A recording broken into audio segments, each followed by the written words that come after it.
felt like I finally belonged someplace where I was wanted, probably, for all the wrong reasons, but it was a place where I didn't feel judged or condemned, and quite to the contrary. So that really was euphoric and felt like, oh, this is who I am. This is my identity. And everything kind of made sense. For me, what inspired me to really change my life and direction is that I finally got to a place of feeling so much brokenness, feeling like, oh, this was euphoric in the beginning. This looked like this is the promised land in a sense, the LGBT community. I finally have a place to belong. But over the course of time, that veneer began to rub off. That veneer began to really reveal what was underneath of it. I met a woman at a lesbian bar, and we began to date, and I got physically involved with her. And I felt like this is what I've been looking for my whole life. I mean, it just felt so right to be with her. And my sister just came right out and asked me, what's going on? And I said, well, I think I'm gay. And she had the best response. Like, I thought for sure she was gonna tell me I was going to hell, but she didn't. I mean, her and my mom basically said, we do not believe this is God's best for you, but we love you. The woman that was giving her testimony said what changed my life forever. She said, I decided I was gonna follow the Bible because I realized that just because I felt something didn't make it right. Because that had been my entire justification for this lesbian relationship and believing that this is who I was supposed to be. First of all, I don't think I have any business marrying Melissa if I still believe that I'm a gay man, that's my identity. Even as a gay Christian, I don't identify myself as a gay man. I identify myself as a man made in God's image and a follower of Jesus Christ.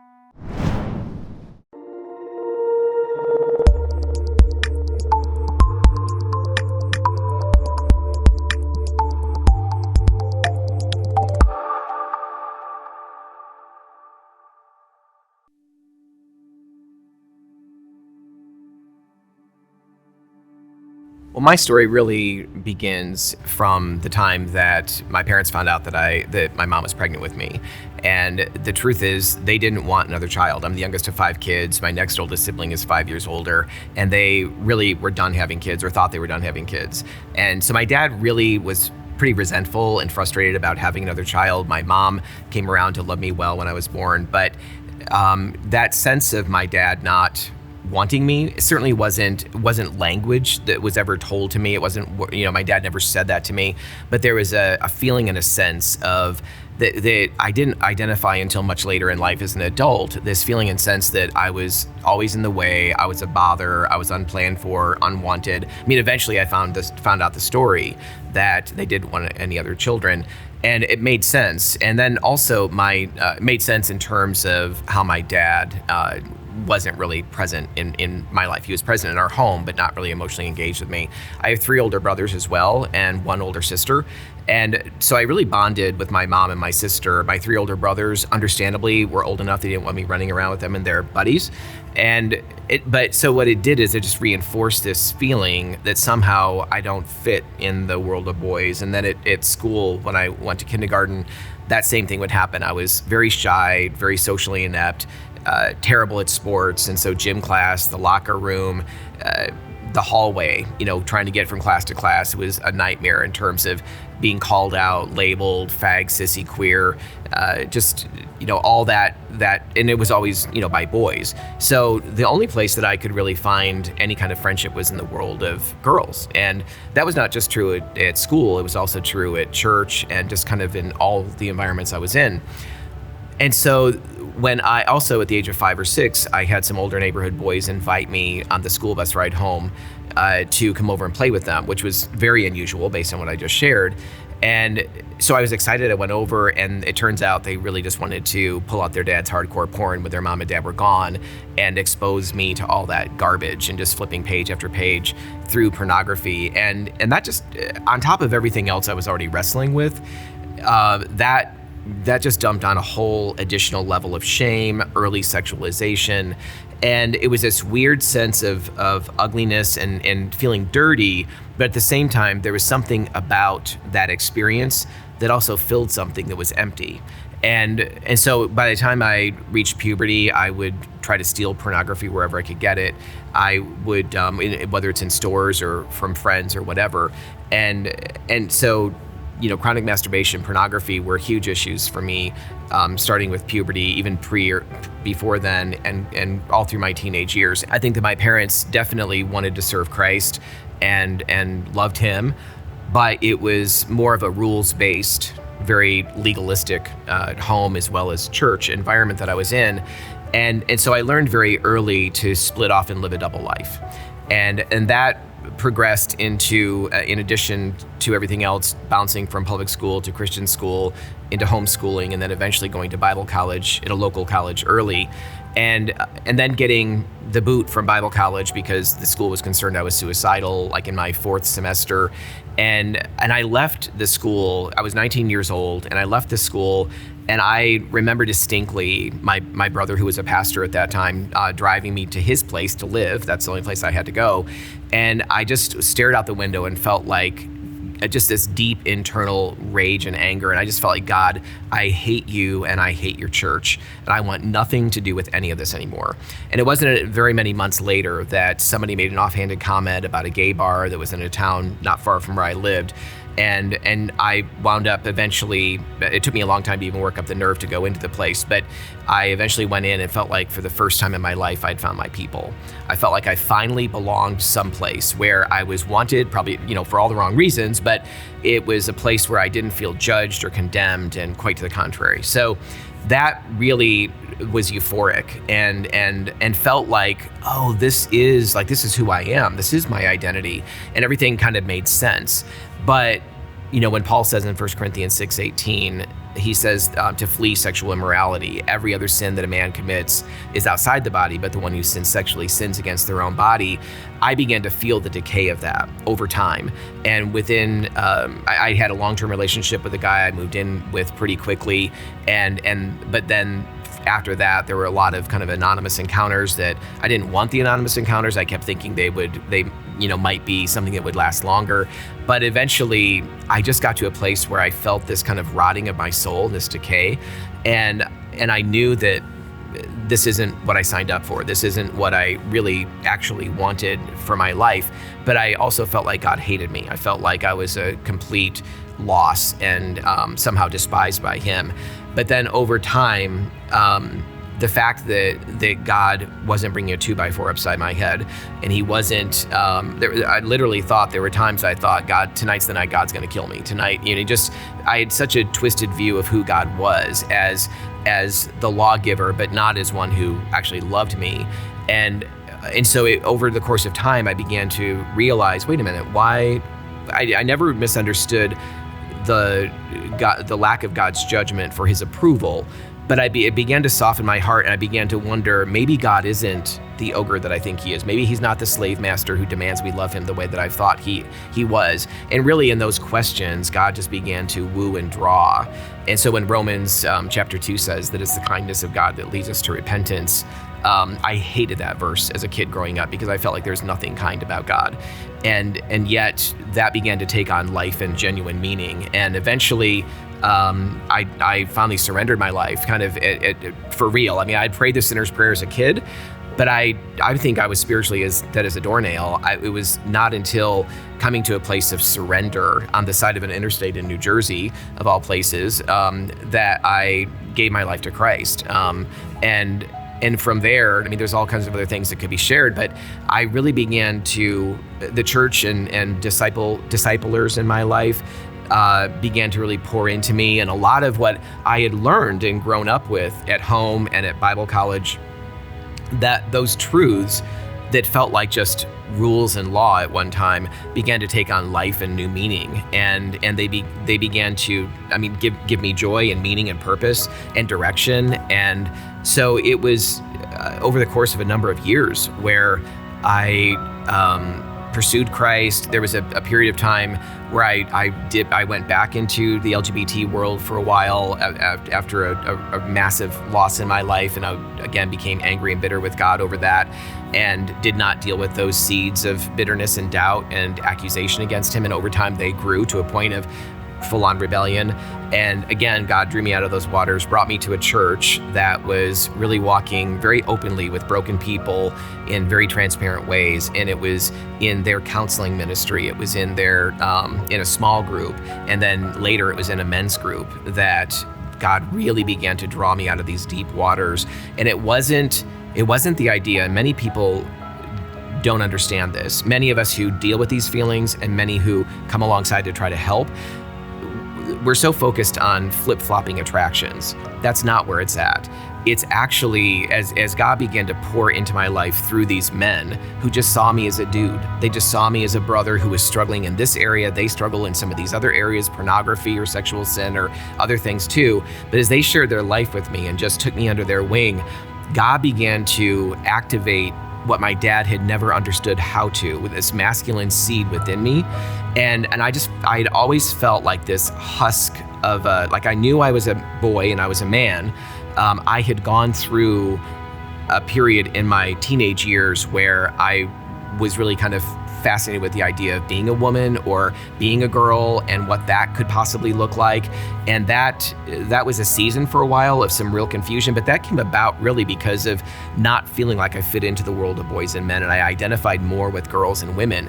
And I have no doubt, there's zero doubt in my mind, if I were 14, 15, 12, 16 today, I would absolutely be embracing transgenderism there, in that confusion. But with these men, they poured in such a way that God really activated that place of that masculine seed, and it began to grow. It began to take root. And Melissa and I often talk about the fact that we still deal with some levels of same-sex attraction. I mean, it's not completely gone. It's not totally eradicated, which was a desire of mine at one time. But what we've realized is that doesn't have to prevent us. I mean, everybody on the planet, every Christian deals with desires that are contrary to God's word or following him. And we have to daily take up our cross, deny ourselves, and follow after him. And over the course of weeks and months and years of time, it's gotten easier and easier to do that. But it's not as I focused on, I want to be opposite sex attracted.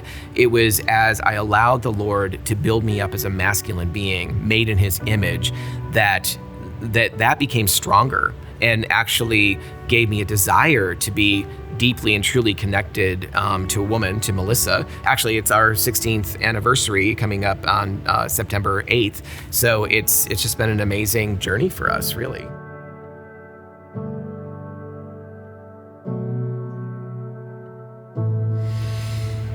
So my story begins in a religious family with an older brother, twin sister. Parents were married, but say that it was troubled from the beginning. And the way that my dad responded to that, by the time I hit adolescence, was he was just staying away from home, under the guise of running his business, and he was a salesman. And the way that I interpreted that, his absence in particular, was that I wasn't worth sticking around for. In the absence of, and my mom was working full time, my twin sister, so I am an identical twin, and my older brother, we were latchkey kids, so this is in the 80s, and we were left home unsupervised. And in those hours after school, I was exposed to pornography, at the time, cable TV, magazines. Of course, this was before the internet, thank God.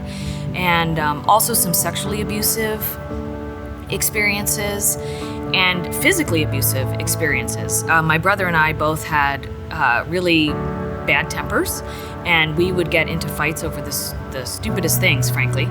And he was 3 years older and stronger, so I always wound up on the losing end, feeling beaten up and unprotected.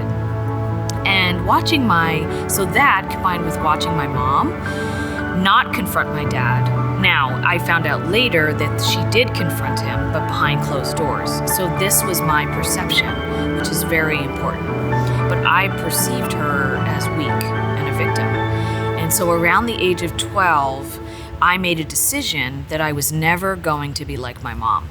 I never wanted to be trapped in a bad marriage. I never wanted to be financially or emotionally dependent on a man. And I didn't realize at the time, this comes into play later in college, but I basically detached from my femininity. I mean, I saw that to be a woman was not a good thing, and I didn't want that. And so that was largely unconscious. But as I went through high school and into college, my dress became more masculine, and I was dating guys and looking for that love that I really needed from my dad and from safe men. I needed to know that I was loved, that I was valuable. And those relationships turned sexual, which kind of, again, reinforced that message that sex was love and that the way to be loved is to give, basically to give sex. In college, I was in a long-term relationship with a guy. We became engaged, and I had everything going for me, really. I was at a private university in Washington, D.C. I'm getting good grades. I've got a fiance. And internally, I'm miserable. I'm depressed. I'm actually going to a student ministry on campus, trying to find God, trying to do everything that I know to do. And that emptiness inside of me just kept growing. And it was through a variety of circumstances socially that one of my friends just kind of said, hey, about this other female friend of ours. I wonder if she likes you. Would you ever consider dating her? And that just kicked open this door, really, where I began to consider that. And before I knew it, I was consumed with these thoughts of really same-sex attraction. I wonder if that is maybe the reason why I'm not happy. Maybe I am supposed to be with a woman. So I broke off my engagement, and I spent about a year just reading and questioning and trying to figure out what's going on. I was very confused. I didn't understand how I could be in a relationship with a guy, and now here I am. And so that was very confusing to me. And then my senior year, I met a woman at a lesbian bar, and we began to date, and I got physically involved with her, and I felt like this is what I've been looking for my whole life. I mean, it just felt so right to be with her. And I can say now, looking back after a lot of hard work in my own journey, that relationship really tapped into that deep unmet need for feminine love that I detached from because I saw it as a liability. And so I was all in to this relationship, and it didn't last very long. Anyway, we didn't have that much in common, but she broke up with me, and that was really the crisis point for me. I mean, when I was with her, I had already felt the Lord drawing me. I had a distinct impression that when I was with her, I was choosing to put Jesus in a corner. And so she breaks up with me. I'm devastated. And I mean, I'm in the shower crying, can't catch my breath. And I said, God, you've got to help me. I need help. I feel like I'm dying. And looking back, I realize now it was as if the weight of all of my broken relationships had come crashing down on me. I had never grieved any of those other long-term relationships that had ended. I had just moved on to the next person, searching for that sense of identity, that sense of belonging. And so it was so I prayed that prayer. The next morning, I wake up, I still think I'm a lesbian. But my twin sister had come to Christ through a campus ministry at a different college, and she invited me to a conference. And I was searching, so I said, okay, I'll go. And this was over our Christmas break, senior year of college. And while I was there, I heard about a workshop that was talking about people overcoming sexual brokenness, relational brokenness, and specifically homosexuality. And I turned to my sister and I said, I have got to go hear this guy because this is a bunch of BS. And she's like, okay, I hope that goes well. And so when I showed up to this workshop, the auditorium was full. And this was 20 some years ago, of college students dealing with sexual issues. And that is multiplied today with the access on the internet to all kinds of things. And so even just knowing that I wasn't alone was really comforting, being one of like 300 or 400 students in that room. But what impacted me that day was a woman getting up and sharing her story of getting involved with a female friend from her Bible study and in a lesbian relationship. And then they said, well, let's look at the Bible and let's see what it has to say about our relationship. And so they studied the Bible and they came to the conclusion that the Bible said it was wrong. And the one friend said, I don't really care. I'm going to do this. So she kind of went off into the lifestyle, if you will. And the woman that was giving her testimony said what changed my life forever. She said, I decided I was going to follow the Bible because I realized that just because I felt something didn't make it right. And boom, the Holy Spirit impacted me. Just came in and pierced my heart, my soul, my spirit, because that had been my entire justification for this lesbian relationship and believing that this is who I was supposed to be. And so I repented that day of really my idolatry. And this is an important word. I repented of my idolatry of myself and of this other woman. But I also knew that just praying a prayer and of salvation, like I got saved that day, December 30th, 1996. I also knew that just praying a prayer wasn't going to change my distorted ways of thinking because of the pornography, because of the sexual abuse and my own decisions and my own behaviors. Like I was in a habit of objectifying other people. And so I knew I needed help. And it took a few years to find that help. But once I did, I found a small group of women who were willing to be honest and open about their brokenness. And we committed together to inviting Jesus in to those areas of brokenness, to begin to heal those wounds that had driven, in my case, a lot of my sexual brokenness. And specifically, the Lord brought to mind that decision I had made to never be like my mom. And I realized that that was my attempt to protect myself and that I needed to choose to lay that down and allow God to protect me. So that was definitely an early turning point where when I was able to trust God versus relying on myself, that began to open my heart to actually connecting in meaningful ways with other people, and specifically with women and with men in non-sexual ways. And so that was really, really important. It was a process over years, I would say, for sure, in terms of lessening my same-sex attraction. I still experience some same-sex attraction. And to me, the verse that comes to mind is my baptism verse. It's Galatians 2:20.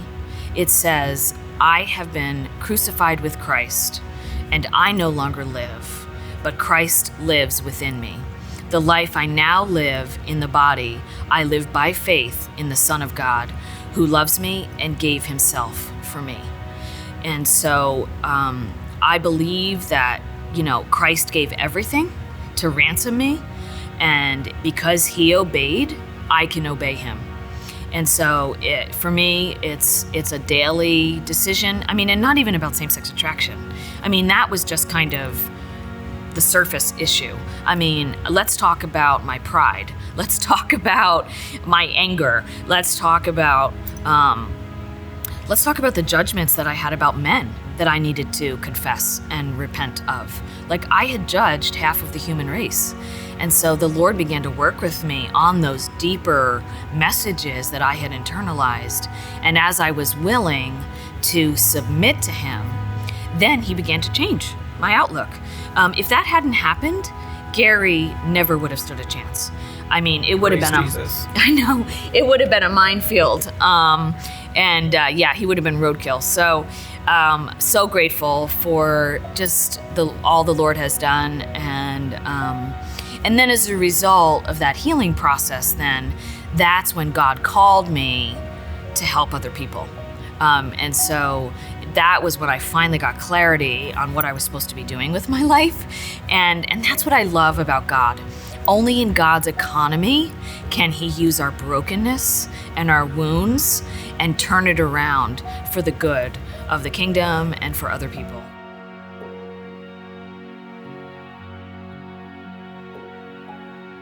Well, and at first, with regard to the kindness of God, I began to kind of experience His kindness in the absence of punishment. And that is really what opened the door for me to wonder if there was more to God than what I had judged Him to be. And then over the course of time, this invitation of coming into the kingdom, I mean, very similar to the prodigal, who's feeding the pigs and eating the food that they're eating, basically. And one day he comes to his senses and realizes, I don't have to be here. I can actually go home. And he's thinking he's going to go home and be one of the hired help, basically. And instead, he can't even get the words out of his mouth before his father, throws a robe on him and puts a ring on his finger, and welcomes him back and rejoices that he's home. And in so many ways, I felt like that's who God, that because my eyes were so dark and I had such judgment against him, when I was willing to ask the questions of maybe all of that was wrong, that's really when God began to open up and show me, no, I've been with you through all of this. Like you've dragged me through every sexual relationship that you've been in. I've been present. I have never left you. Yes, there's been a veil. There's been a chasm because of your behavior, but I've always been here, and I've been waiting for you to actually come home. I've been waiting for you to come back, and I've been working for you to come back. I've been drawing you with the cords of kindness that I think it's Isaiah talks about.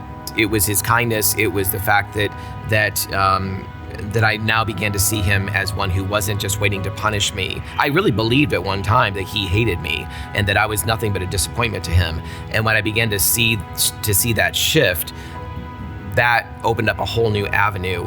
I'm also grateful, though, that I understood the justice of God, and that he's not high-fiving my sin. He's not just ignoring it. There is a justice, but there's also love that comes into play, that Jesus was full of grace and truth, and he is the exact representation of the Father. And I knew all those things from growing up in church, but I really had to understand those at a heart level.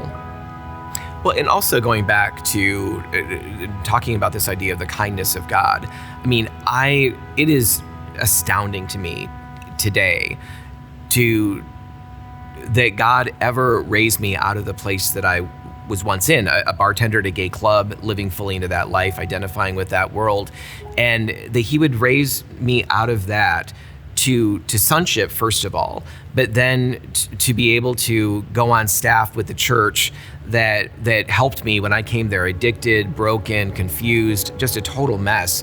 And a couple of years later, I'm working on staff at that church. I worked there for 12 years, and my final role is as the pastor of Soul Care Ministries, overseeing support groups and counseling program, the counseling program that helped me. I mean, what an amazing thing for God to take that and turn it around. And also, it's really important that I needed to get to a place where I was okay with remaining single and serving God. I needed to get to a place where it wasn't all hinging on, I need to be married, I need to be with somebody else.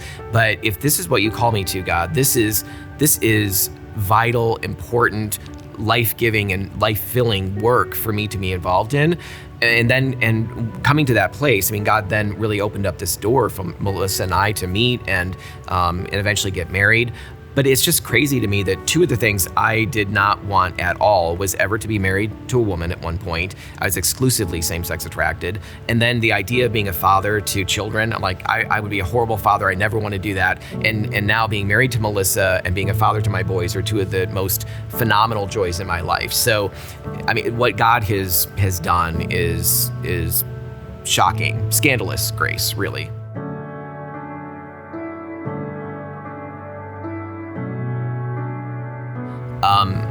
Yeah, a lot of people have a question or doubts about, or even a strong belief that same-sex attraction or transgenderism develops in birth. It's something that people are born with. I do not see that as being the case at all. I mean, there are no really solid scientific studies that actually give evidence to that at all. And it's not because of a lack of time or money that's been thrown at trying to prove a genetic link or a preborn link to homosexuality. Also, identical twin studies actually, if you look at those in relationship to this issue, actually really shows that it cannot possibly be genetic because identical twins, the numbers where one twin deals with same-sex attraction and another twin does, depending on the study, you're looking at somewhere in the 20 percentile to 30 percentile range. If it was genetic, then every twin, identical twin, would struggle or deal with the same issue up into the 99 point whatever percentile or 100% of the time.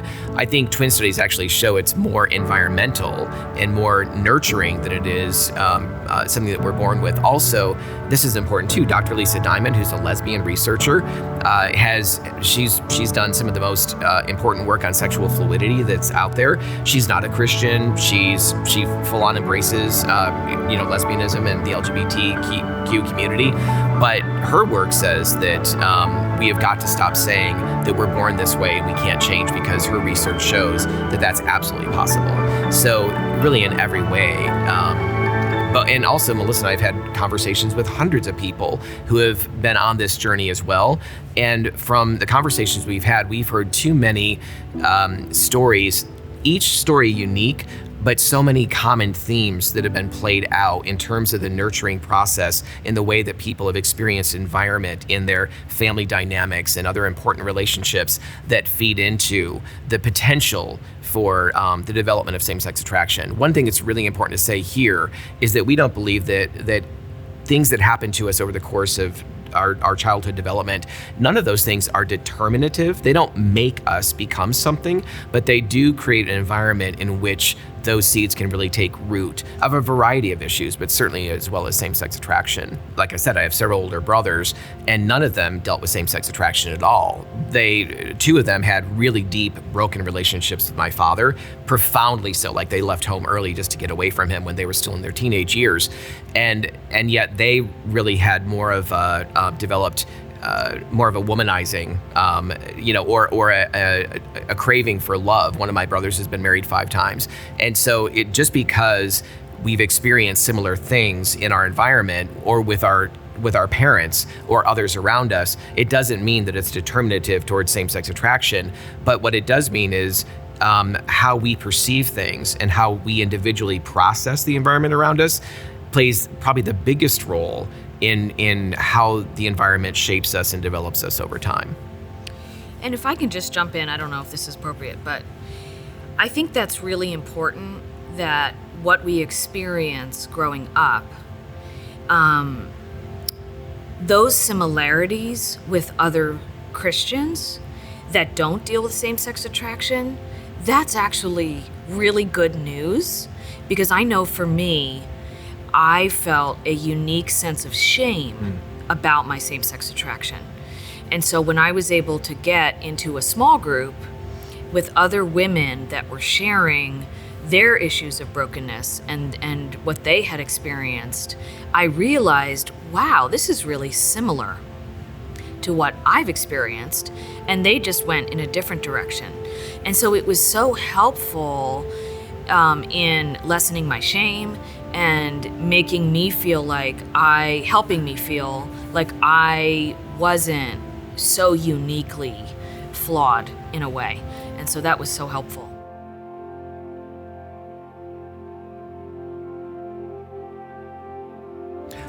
Well, and two things, or something that relates to both of our stories, I think is so critical, is that we were bumbling and fumbling around trying to figure out who we are in isolation from community, from biblical community. I mean, I was in the midst of biblical community. We can be alone in a crowd. I was in the midst of biblical community. I heard lots of truth. And again, through my prism or my lens of interpretation, much of that truth that is full of grace from the scriptures came across as a sledgehammer. And but both of us are talking about the fact that we needed vulnerable community. Melissa primarily needed some women in her life in the beginning, and brothers came along and also affirmed her. I needed guys in my life to bless me and walk with me, guys that didn't struggle with the same things I struggled with, who were willing to just see me as a guy, as a man made in God's image, and not treat me like I was some unique freak, which I had experienced quite a bit of that in the church and at school and all that, as I said. But apart from community, we would not be here if it wasn't for biblical community. We needed both God's truth and God's intervention, but we also needed that happening in the context of being lived out in community. The earliest time that I can remember growing up in church, there were a lot of things that were unhelpful. I grew up in a dynamic where nobody was really honest or real about anything going on in their life. It was just something we did not practice.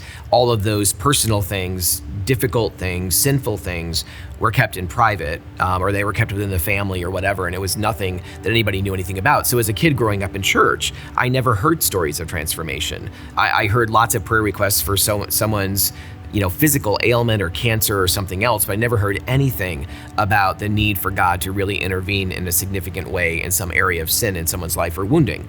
And so that messaging, or the lack of that kind of messaging, had an impact on what I believed we were supposed to be talking with God and others about. And so that was very unhelpful. And so that kind of sledgehammer, rules-based, rigid Christianity alone was very unhelpful, very damaging. On the other hand, now the pendulum has swung so far in the opposite direction that many churches are very squishy and Christians are very confused about identity, and they want to love well, which is such a good motivation. I encourage that, love that. But when you take truth out of love, it's no longer love.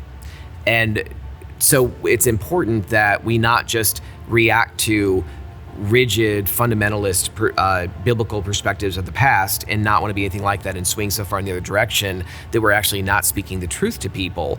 Rather, we need to be speaking the truth in love. We need to be communicating that. And the other thing I would say is many churches that hold to a biblical worldview on human sexuality, they have the right teaching, they have the right heart, but so often the people within those churches are not talking about what God's doing in their life or what God has done in their life, be it whether it's because of shame or pride or fear. They're keeping all of that stuff to themselves, and they're not offering the hope that people like me needed, people all around us need. And so I would say that the churches that have been most helpful, the experiences, are when people will crack open the shameful places and the hard places where God has and is meeting them. It doesn't have to be this gift with a bow on it. It can be, you can still be messy and in process, but are you trusting God? Are you walking with Him? Are you getting back up and going to the cross? And are you doing that work in the context of community? The community aspect is what's been so helpful for me in a church environment. Genuine, vulnerable community. So we know the reality is that still the LGBT community and those who identify with that are a very small percent of the overall population. But we also know statistically that your average Christian guy, many Christian women, even many within leadership are dealing with a sexual brokenness issue, or pornography addiction, or pornography compulsion, or some other form of sexual sin. And so the thing that, whether it's sexual or it's otherwise, the thing that I believe is most helpful, and what we teach in our ministry when we travel the country and speak in churches, the thing that's most helpful is when we're willing to share out of our own brokenness. We have to become vulnerable. The thing that makes a small group the most effective, not just fun and fellowship, which is great, but the thing that really makes it most effective in transforming lives are when we are willing to go first as leaders and as those who are followers of Christ that maybe have been in the group for a long time. Are we willing to share our own story? Not just the highlights, not just all the wonderful window dressing, but can we share the broken places and really be vulnerable? Because that's the thing that's going to connect other people that are hiding and living a double life.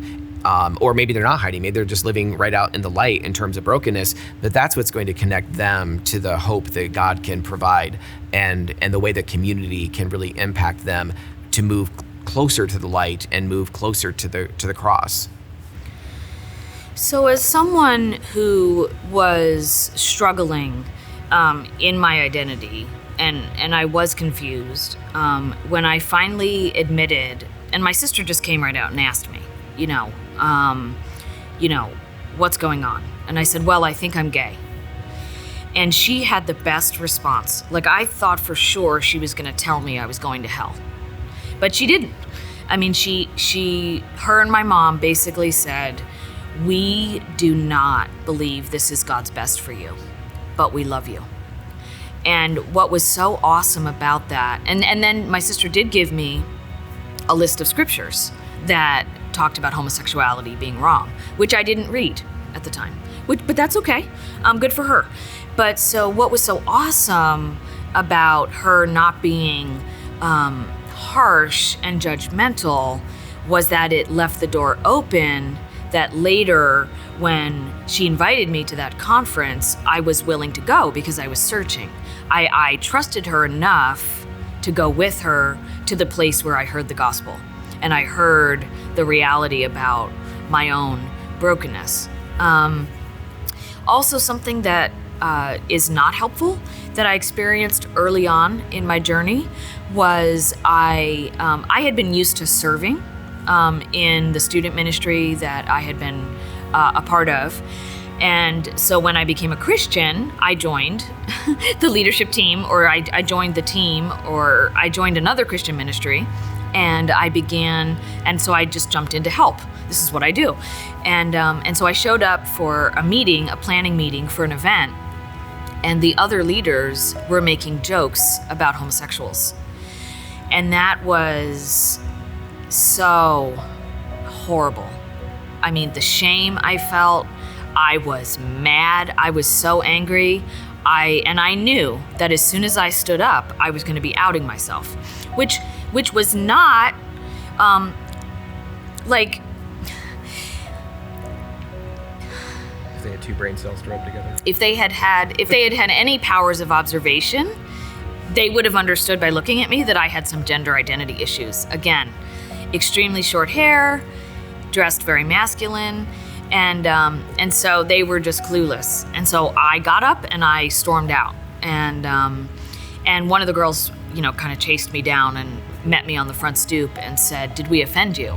And I said, "If you knew how hard it was to be struggling with this, you wouldn't be joking about it." And I just left.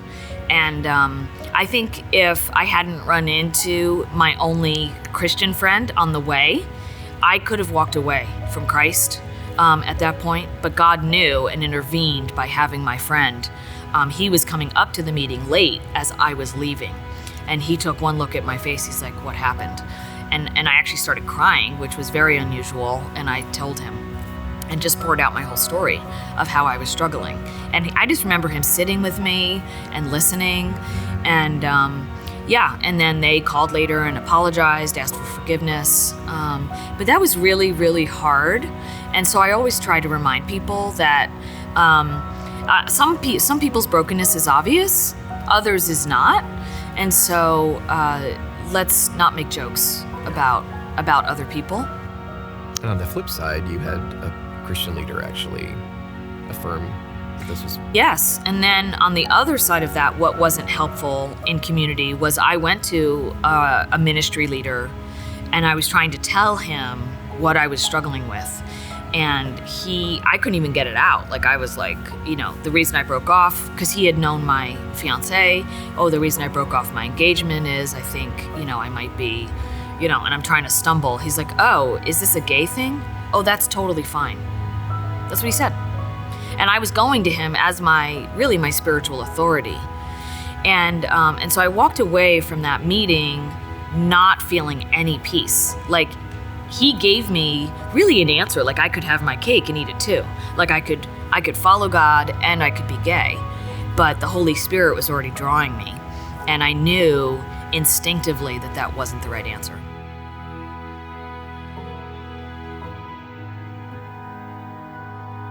So there seems to be a lot of confusion in the church that's actually growing in really strong evangelical churches that understand God's prohibitions around sexual sin of all kinds, heterosexual, homosexual, what have you. But within many of those churches, there's confusion around, oh, is it a good thing or is it an okay thing to identify by my desires or my attractions? And there's a lot of accommodation being made for people to do that, and even encouragement being made for people to identify as a gay Christian or a gender non-binary Christian or a queer Christian or whatever the moniker might be, to hyphenate that to our Christianity.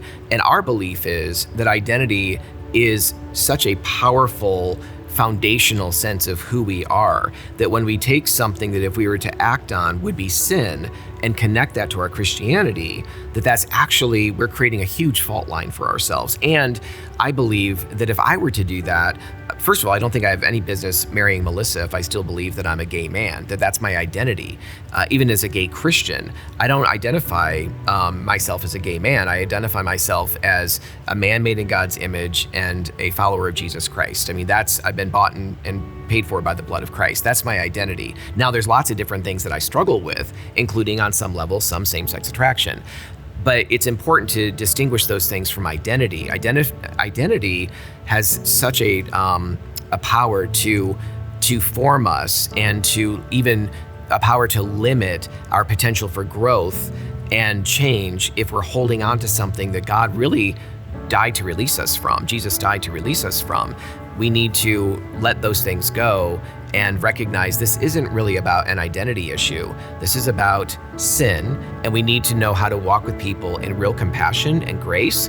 And when people walk in the door, by the way, and they identify themselves as a gay Christian or as someone who's gay, we don't need to correct that. We don't need to in any way, frankly, be concerned about correcting those wrong ideas. What we do need to know, though, is in our own hearts and ourselves, we need to have a solid foundation of, you know what, that ultimately is not who you are, but God is going to, we're so happy you're here. We want you to be in an environment where you're going to be loved on, you're going to hear the truth of God's word, and we believe and know that over the course of time, God is going to reframe your understanding of your own identity based on how he wants you to view it, according to his design.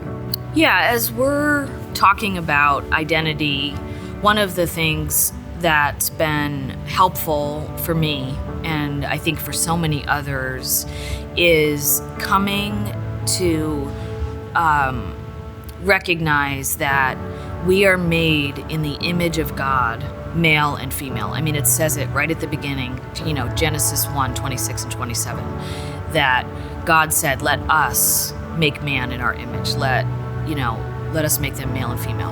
And so that was really important for me, because I was in disagreement with God that making me a woman was a good thing. And I shared that in my story. And so it would have been easy for me, and even for others around me, to focus on my identity in Christ, which I am. I am loved, I am safe, I am secure, I am a new creation. And all of those things are so, so important. But I really needed to wrestle down to the ground that I am made in the image of God as a woman, and that's actually a good thing. Mm-hmm. And that as I reconcile to that, and I express that uniquely. I mean, we always joke that I'm never going to be this delicate wallflower, right? I'm never going to be a girly girl or whatever. Totally fine. But I am at peace with who God's made me to be as a woman. And that essence, if you will, is really able to draw Garry out in the true masculine mm-hmm. that he's been talking about.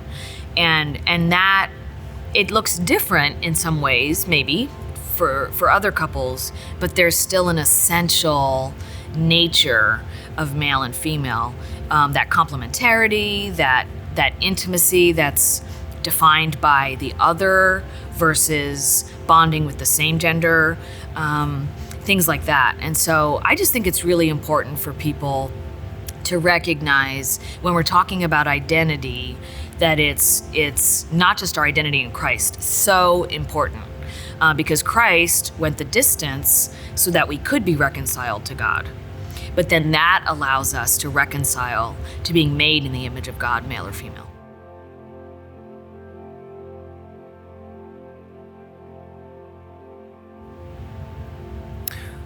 So one of the things that I mentioned in my story is that there was a huge disconnect between me and my dad, which, by the way, was resolved years later. We became very close in the last 15, 20 years of his life. But that didn't make up for all of the gaps that were there during all the stages of my childhood developmental years.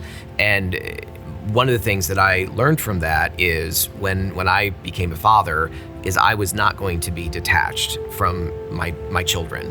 And I wanted to be involved in what was going on. I also understood at that point the value of really embracing the reality that I'm a man made in God's image, and that what does it mean to live that out? Like, I want to live that out in its fullness. I want to lean into what that looks like. And it's not this caricature of just being a gym rat. It's something so much more substantial than that. And so part of that is being a man who makes commitments and keeps them, being a man who remains faithful to his wife, being a man who not just externally, but works even internally to do that. And also a man who is engaged with his children and not just leaving them to be raised by their mom. And so especially with having two boys, it was really critical to live out more of what it looks like to help my sons tap into their sense, a good sense of being boys made in God's image, and that there was an open bond forming between us, and there's open dialogue. And so both of my boys feel very comfortable coming, and I say comfortable, they're willing to come and share things that they would otherwise be ashamed of. I would have never shared with my dad or anybody else for that matter, because there's an established ground of trust and place of trust that when they're wrestling or struggling, they can come and talk. They know I'm not going to shame them, and they know that we're going to talk it through and pray about it, and that they're actually going to feel more loved as a result of it. So yeah, those understanding our masculinity and our femininity made as image bearers is such a critical thing, I think, in growing and blessing one another in our male friendships and our female friendships, and certainly as being parents and moms and dads. I think one of the biggest issues we're facing as a culture, both in the world, but also within the church, is fatherlessness. And that fatherlessness is both because dads are not in the home in many cases, but it's also when dads are in the home, but they're emotionally detached. And that is causing all kinds of issues that feeds into identity confusion in the lives of their sons and daughters. So as a mom, I think what is so important is that I've recognized that as a mom of boys, that I need to be okay with them forming a really, really strong attachment to Garry, because that's what they need. So early on, thank God, because of the healing I've experienced, I was able, I hopefully have been a good enough mother. I mean, that's what they talk about in psychology, right? In attachment literature, is not a perfect mother, but a good enough mother. And let me just say that the way that I am a good enough mother is I admit to them and I ask forgiveness when I make mistakes. But I was hopefully able to provide them with that secure attachment when they were infants, but then allowed them at the appropriate time to kind of turn away from me and to attach to their father. And a lot of moms are really insecure about that. And maybe they think, oh, well, maybe my husband doesn't have what it takes. Maybe they see that he's not engaged.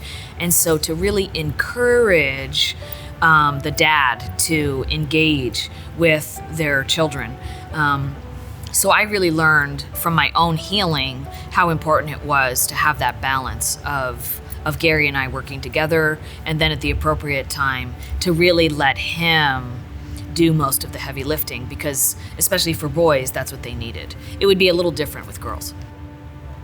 Another thing I just want to mention is that we talk a lot, Melissa, with women, me with in men's groups, or when we're sharing together publicly, that people do not need to have PhDs in human sexuality to have a massive influence on those who are struggling in every church. I mean, the church is full of those who are struggling with sexual sin, regardless. And then the church has a number of people dealing with some identity confusion and issues. Certainly, that's true for young people growing up in the church as well. But the idea that I think many of us feel like, oh gosh, I can't say anything, I can't do anything, I don't deal with same-sex attraction, so I just kind of have to keep my mouth shut. But the truth is, the gift of someone's presence, the gift of someone's time, and the willingness to walk alongside of, as a guy, I was so blessed by men in my men's group who, when I finally shared my story, they actually drew closer to me. I expected them to be repelled, and I thought Sundays, when I'd show up at church, they kind of be like, they'd find other things to do. Instead, they were more drawn to me. They would hug me. They did exactly what I needed them to do. And I didn't even know how much I needed at the time, but it was very healing. And so it's not this idea that we have all the answers. There's lots of answers we don't have. We can find answers, but it's more about, am I going to be willing to walk with you? And am I going to be willing to actually share my life with you and my brokenness with you in open and vulnerable ways to give you hope that God can meet you in whatever it is that you're struggling or dealing with?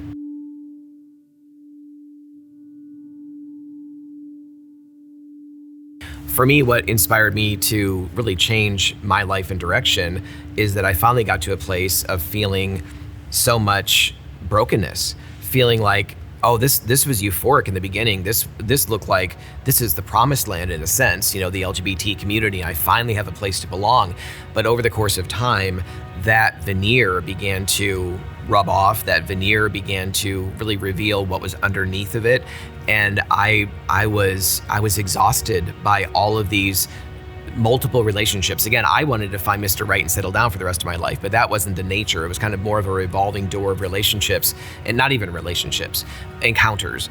And I just became so exhausted by that. And it was in that exhaustion that God just began to reveal himself more and more as the faithful one, more and more as the present one, more and more as the only one who, he's the friend that never leaves or forsakes. And I needed that. I wanted that.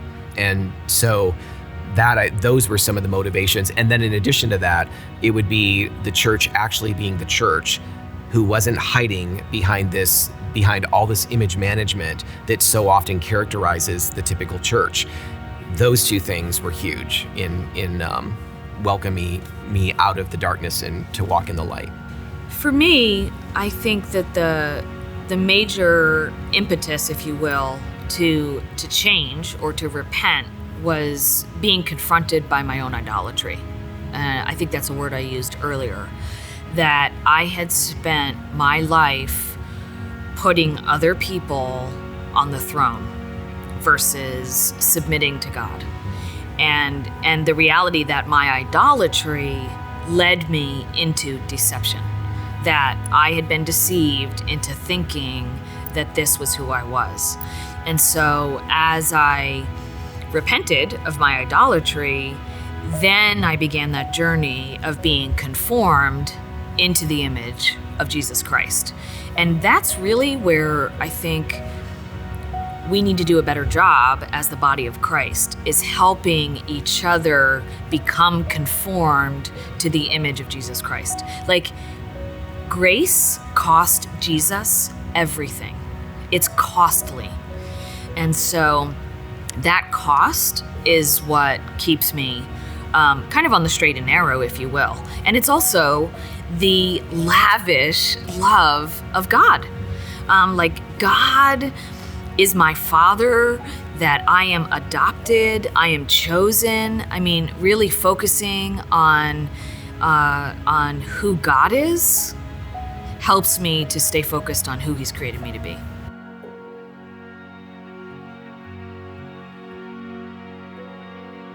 For anyone who is listening to me and Melissa share, and you yourself are struggling with pornography addiction, with other forms of sexual brokenness, with sleeping with your boyfriend or sleeping with your girlfriend, or for those who are dealing with identity confusion or identity issues, and maybe it doesn't feel like confusion. The truth is that God has a path for you. God has a way out for you. He didn't just give us principles and commands around sexuality. He didn't just create marriage to be the container in which the safe and beautiful container in which sexuality can be lived out, but he also gave us a way to embrace that and to walk in that with joy. And so I would just say that, first of all, there's hope, and the Lord has something great and powerful for you. We need, I think, two critical things in these areas. We need to have a sense of belonging, and so many people showing up at church on a Sunday morning is not enough for them to feel a sense of belonging. You need to get into a small group. You need to get into community. You need to develop a community around you that extends beyond even just a small group experience. But in addition to that, I think every human being was made not just for belonging and for love that connects with that, but also we were made for incredible purpose. And so those two things combined can help us come out of areas of sin, addiction, or even areas of a variety of confusion, so that we actually know that our existence has meaning, both in terms of belonging, but also meaning in terms of purpose, that it stretches into eternal things. I would just say that shame, in terms of those listening who may feel alone, and maybe struggling with some of the stuff that we're talking about, shame wants to keep you quiet. Yeah. And the enemy has a lot of room to work you over when you're isolated. So we would really encourage you to reach out and talk to someone you trust, whether that's an associate pastor at CCV, whether it's your community group leader, to just tell someone else. And that's really the beginning step. We so appreciate the time you've just invested with us in our Transforming Congregations podcast. To join us for future podcasts, dial into transformingcongregations.org/podcast, and we look forward to seeing you in a future podcast.